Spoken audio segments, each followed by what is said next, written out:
Halo teman-teman, kembali lagi dalam belajar bahasa Inggris, dan hari ini kita akan membahas tentang part of speech.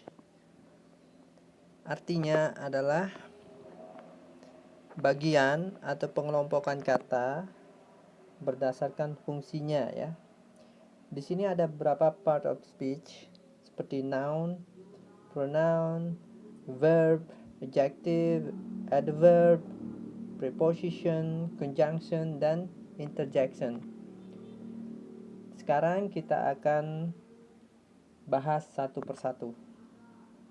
Tapi sebelumnya, buat teman-teman yang baru bergabung, silahkan subscribe dulu channel ini supaya terus berkembang, dan jangan lupa like, komen, dan bagikan ke teman-teman kalian supaya kita sama-sama belajar. Baik, sekarang kita akan membahas tentang noun. Noun yaitu kata benda. Kata benda di sini bisa berupa nama orang, nama binatang, nama-nama benda. Contohnya di sini ada Alex, dog, book. Alex ini kan nama orang, dog nama binatang, books nama benda. Kemudian yang kedua adalah pronoun. Pronoun ini merupakan kata ganti. Contohnya dalam kalimat Alex goes to campus. He brings book. Alex pergi ke kampus. Dia membawa buku-buku. Jadi yang mana yang termasuk pronoun? Pronoun di sini adalah he. He ini merupakan kata ganti Alex ya. Jadi he merupakan pronoun. Kemudian misalnya Annie goes to campus. She brings book. Berarti ketika kalau Annie berarti menggunakan she ya. He, she itu termasuk pronoun. Kemudian part of speech yang ketiga adalah verb. Saya rasa teman-teman sudah banyak yang tahu pengertian verb. Verb merupakan kata kerja. Contohnya ada go, read, kiss, pergi, membaca, mencium. Itu termasuk verb atau kata kerja. Kalau went atau gone gimana? Went merupakan bentuk kedua dari go. Go, went, gone. Went juga termasuk verb atau kata kerja ya. Jadi tidak masalah apakah itu bentuk kata kerja kedua ataupun kata kerja ketiga. Kemudian selanjutnya adalah adjective. Adjective artinya kata sifat. Contohnya beautiful, handsome, ugly, smart, clever. Kata sifat di sini contohnya cantik, kemudian ganteng, jelek, cerdas. Itu termasuk adjective atau kata sifat. Kemudian part of speech yang selanjutnya adalah adverb. Adverb merupakan kata keterangan. Kita lihat contohnya di sini. Adam runs quickly. Yang mana yang termasuk adverb? Quickly. Quickly adalah keterangan. Kita artikan dalam bahasa Indonesia. Adam runs quickly. Adam berlari dengan cepat. Berarti dengan cepat ini yang termasuk kata keterangan, ya. Kemudian Adam went to campus yesterday. Adam pergi ke kampus kemarin. Adverbnya adalah yesterday. Kemudian selanjutnya Adam works in the office. Adam bekerja di kantor. Yang mana yang termasuk keterangan? In the office, ya. Jadi kesimpulannya, ada verb atau kata keterangan bisa berupa keterangan tempat, keterangan waktu, kemudian keterangan cara. Baik. Yang selanjutnya adalah preposition. Preposition artinya kata depan, ya. Di sini kita bisa lihat tabelnya. Ada preposition in, on, at. Ini yang paling umum ya, preposition in, on, dan at.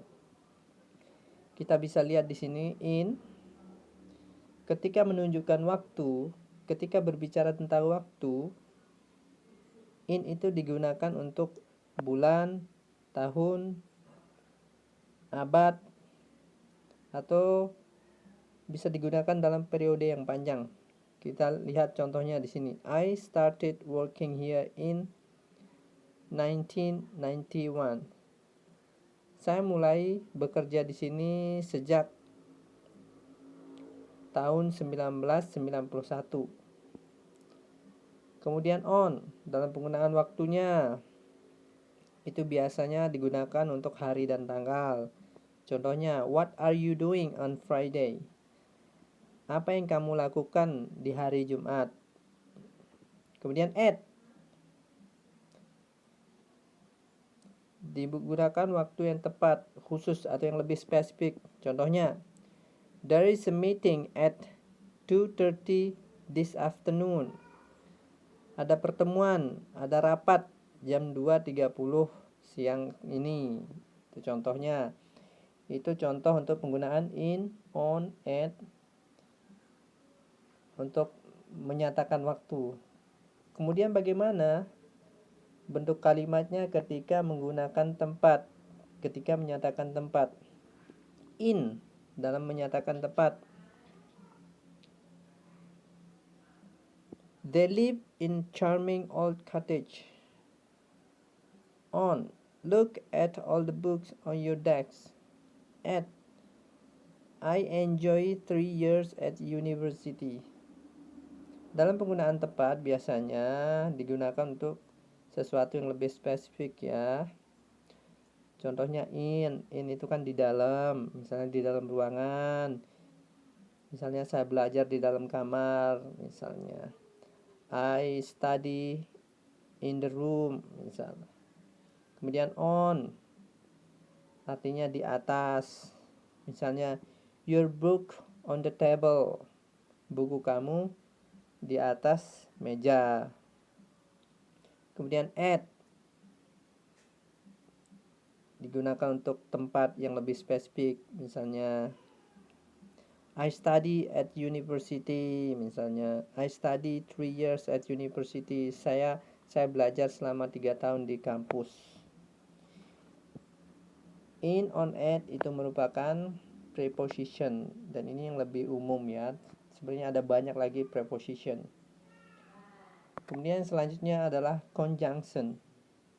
Conjunction adalah kata sambung. Kata sambung di sini ada banyak sekali, tapi yang saya jelaskan di sini ada 2 yang lebih umum saja yang sering kita gunakan, yaitu and dan but. And artinya dan, but artinya tapi. Contoh dalam kalimat, misalnya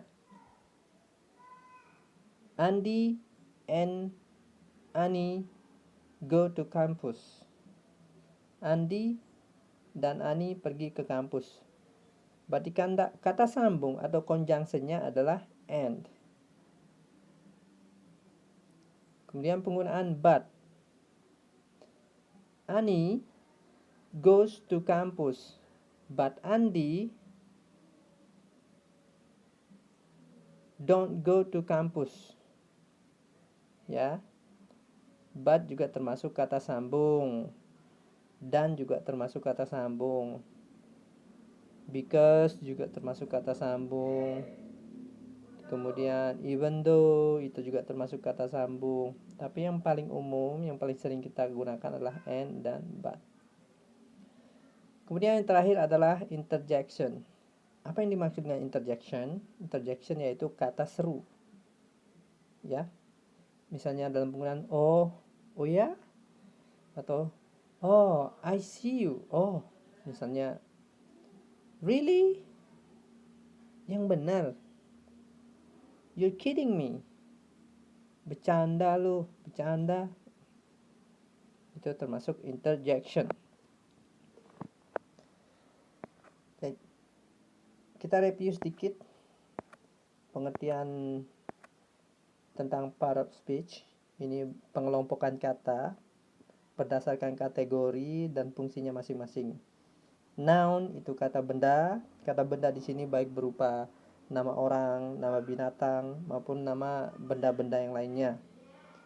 Kemudian pronoun. Pronoun di sini kata ganti.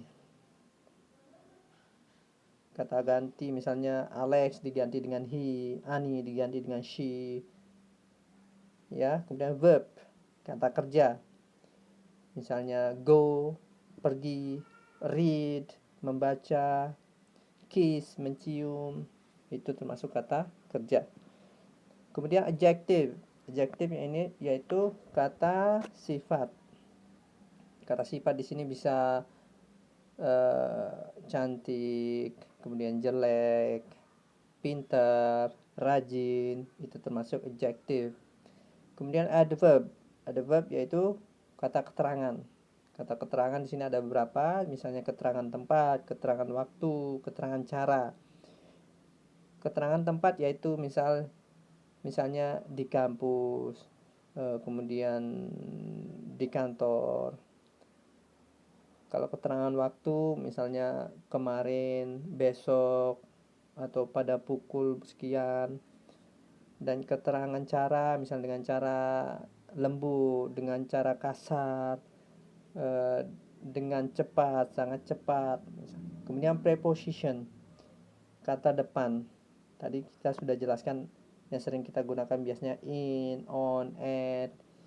In itu digunakan artinya di dalam, on di atas, kemudian at digunakan untuk waktu yang lebih spesifik. Preposition juga banyak ya, ada above, kemudian middle, kemudian conjunction. Tadi juga kita sudah jelaskan tentang conjunction. Dan kemudian yang terakhir interjection, ini tadi kata seru ya. Apapun bentuk katanya termasuk kata seru itu termasuk interjection. Baik, kalau teman-teman sudah paham atau mungkin teman-teman belum terlalu paham, silahkan ulang-ulang kembali video ini, atau mungkin silahkan komen apabila teman-teman ada pertanyaan, atau silahkan komen atau kritik dengan cara komen di bawah video ini ya. Terima kasih atas pertemuan hari ini tentang part of speech. Semoga bermanfaat. Sekian dulu. Bye bye.